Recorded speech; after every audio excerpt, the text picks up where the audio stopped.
तो बच्चा पढ़ रहे अपन सिंपल माइक्रोस्कोप। अब सिंपल माइक्रोस्कोप क्या होता है वो समझा रहा हूँ। जनरली वैसे आपने इसको बहुत बार यूज़ करा होगा, बस आपको नाम नहीं मालूम होगा कि इसको सिंपल माइक्रोस्कोप कहते हैं। अब इसके अंदर सबसे पहली टर्म क्या है? मैग्नीफाइंग पावर और एंगुलर मैग्निफिकेशन। इसका मतलब होता है it's a ratio of visual angle with the instrument upon maximum visual angle for unaided eye. अब बेटा किसका विजुअल एंगल और किसका अनएडेड आई का इसका मतलब मैं समझा रहा हूँ कि अगर मैं बात करता हूँ maximum visual angle for unaided eye, इसका मतलब आंखों के आगे कोई लेंस नहीं है और जो ऑब्जेक्ट का मैक्सिमम एंगल आंखों के साथ बन रहा है उसको कह दिया मैक्सिमम विजुअल एंगल। बेटा ऐसा नहीं करना कि ऑब्जेक्ट नहीं दिख रहा हो तब भी आप उसका मैक्सिमम एंगल फाइंड आउट करो।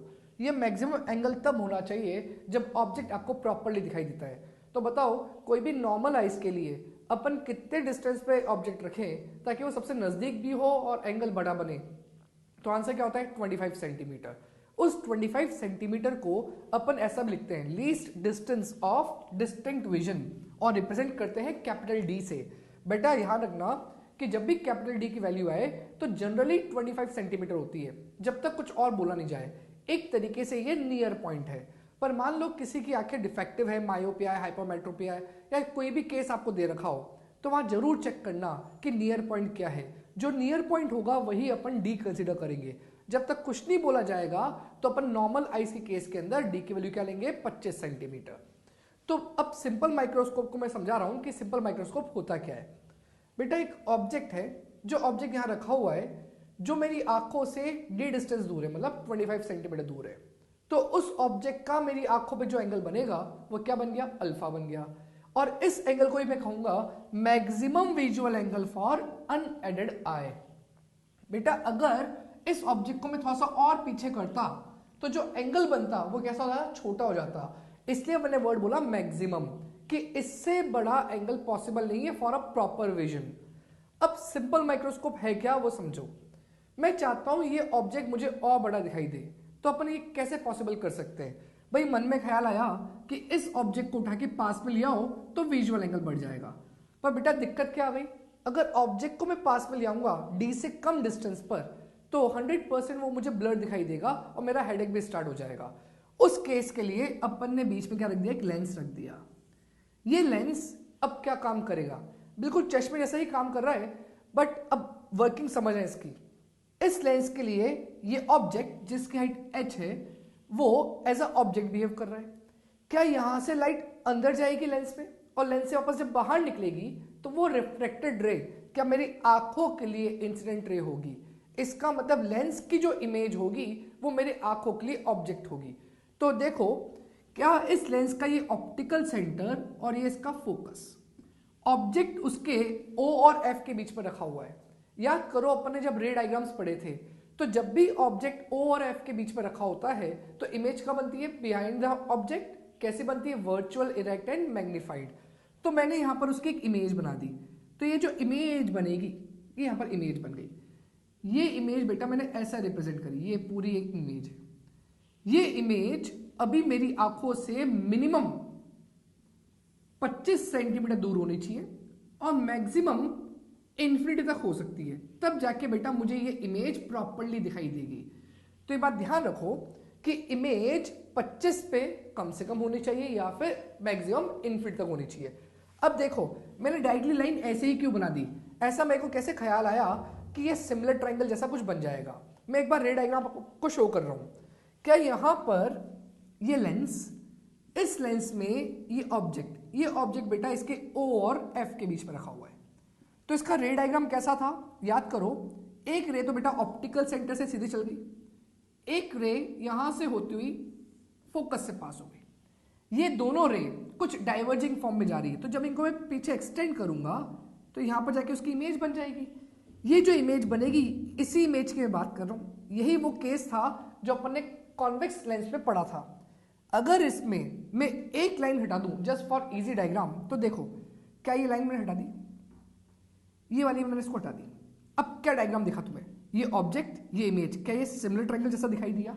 बेटा मैंने डिट्टो वही चीज यहां पर बनाई है। तो ये बात समझना, ये ऑब्जेक्ट आ गया, इसकी क्या बन गई बेटा? इमेज बन गई।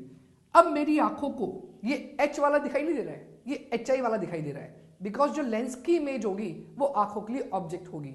और बताओ ये जो इमेज है इसका एंगल जो अल्फा से कैसा बन रहा होगा, बड़ा बन रहा होगा। इसका मतलब ये हुआ कि जो बीटा एंगल है ये अल्फा से कैसा है, बड़ा है।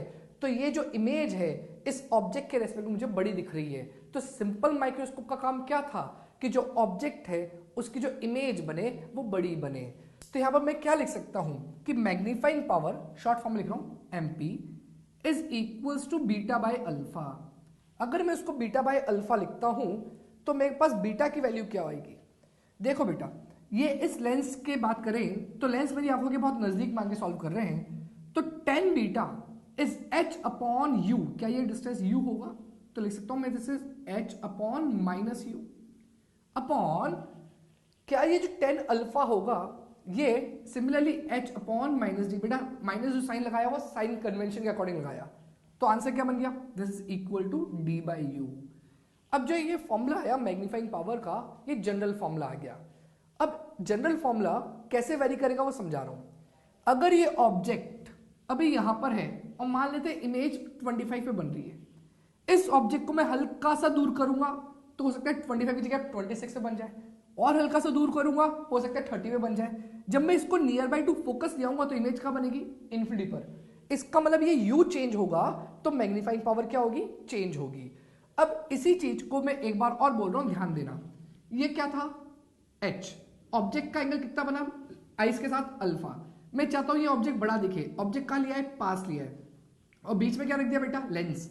तो सोचो जब लेंस रखने के बाद जो सिमिलर ट्रायंगल बना था उसका एंगल बीटा अल्फा से कैसा हो गया, बड़ा हो गया। तो विजुअल एंगल बड़ा हो गया तो चीज कैसी दिख गई, बड़ी दिख गई। अब मैं इसके दो केस तुम्हें समझा रहा हूं और ढंग से दोनों केस को देखना।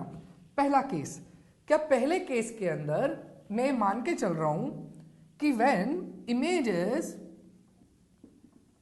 फॉर्म्ड एट इंफिनिटी, अगर इमेज इंफिनिटी में बन रही है, कौन सी इमेज, ये HI वाली इमेज, ये इंफिनिटी में कब बनेगी, जो ऑब्जेक्ट कहां रखा हो, फोकस पे रखा हो। इसका मतलब क्या ये u की वैल्यू f के बराबर होनी चाहिए। तो अपन क्या लिखेंगे, MP का formula MP equals to d by f।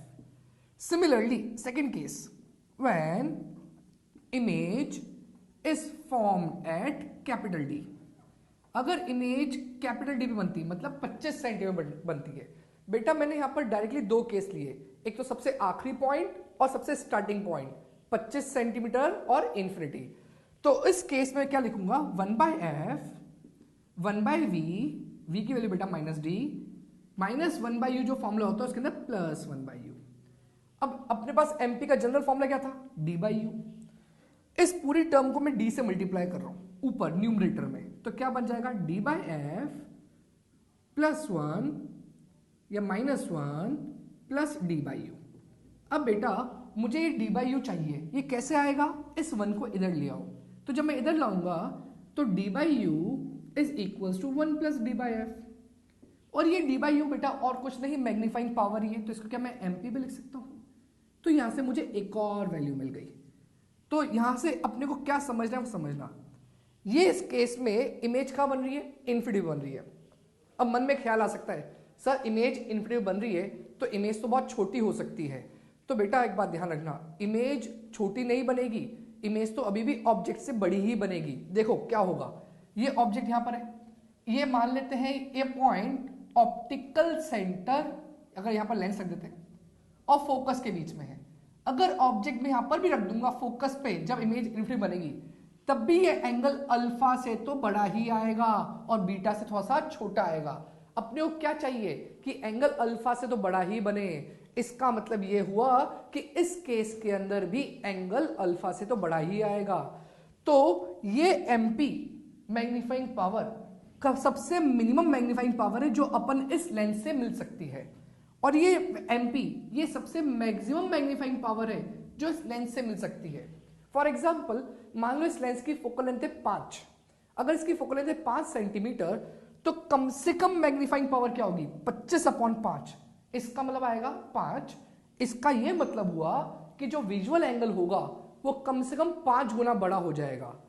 और ज्यादा से ज्यादा क्या होगा, इस एमपी की वैल्यू कितनी आएगी, 1 प्लस 25/5। इसका मतलब क्या होगा, 6। इसका मतलब इससे मैक्सिमम 6 गुना बड़ा विजुअल एंगल बन जाएगा।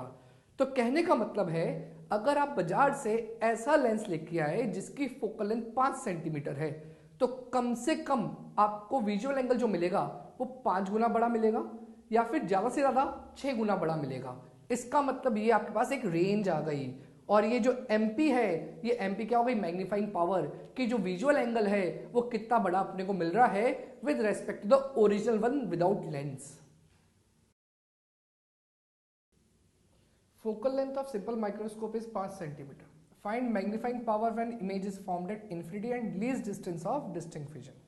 अब बेटा सिंपल माइक्रोस्कोप जस्ट अभी अपन ने पढ़ा, अपन ने क्या सीखा था कि मिनिमम मैग्नीफाइंग पावर कितनी होती है d/f, मैक्सिमम कितनी होती है 1 + d/f, और जनरल फॉर्म में क्या फॉर्मूला होता है d/u। अब यहाँ पर बात को समझो कि इस क्वेश्चन में आपको फोकल लेंथ दे रखी है, पूछिए magnifying power when image is formed at infinity. जब इन्फिनिटी बनती है तो मैग्नीफाइंग पावर सबसे मिनिमम होती है, और जब least distance of distinct vision में बनती है तो मैग्नीफाइंग पावर सबसे बड़ी होती है। तो क्या लिख सकता हूँ मैं आंसर के फॉर्म में, MP जो मिनिमम वाली होगी वो कितनी होगी d/f होगी।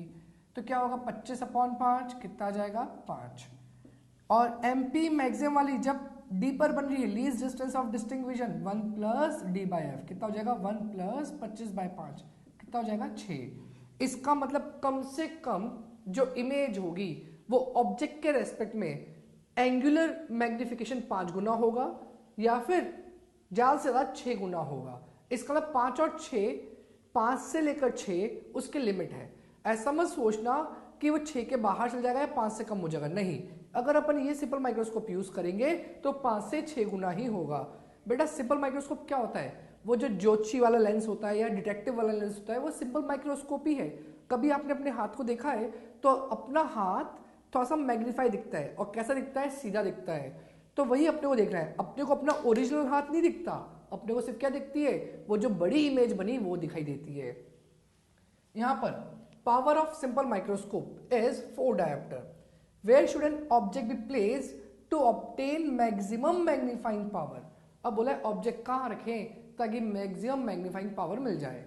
तो क्या पावर है अपने पास 4 डायोप्टर, क्या पावर से फोकल लेंथ निकाल सकते हैं 1/4 मीटर या फिर 25 सेंटीमीटर। अब ये मेरे पास फोकल लेंथ आ गई। मुझे एक फॉर्मूला याद है, MP = 1 + d/f होता है मैक्सिमम के लिए, पर क्या ये की ये चीज d/u के बराबर होती है? तो 1 + 25/5 सॉरी 25/25 = 25/u। तो यहां से कितना आ गया 2, तो u की वैल्यू कितनी हो गई 25/2 दैट इज 12.5 सेंटीमीटर। और बेटा ध्यान रखना इन फॉर्मूलेस के अंदर कोई साइन कन्वेंशन यूज नहीं करना है, बिकॉज अपन ने जब डेरिवेशन किया था तो उस केस में सिर्फ ये एक ही केस के लिए वर्क होता है जब ऑब्जेक्ट ऑप्टिकल सेंटर और फोकस के बीच में होता है। तो हमने उस टाइम पर ही साइन कन्वेंशन पुट कर दिए और सिर्फ उसका एक ही रिजल्ट आता है, उसके अंदर आपको क्या करनी है, वैल्यूज पुट करनी है। अगर मिनिमम बोले तो d/f फॉर्मूला यूज करना है, मैक्सिमम बोले तो 1 + d/f फॉर्मूला यूज करना है।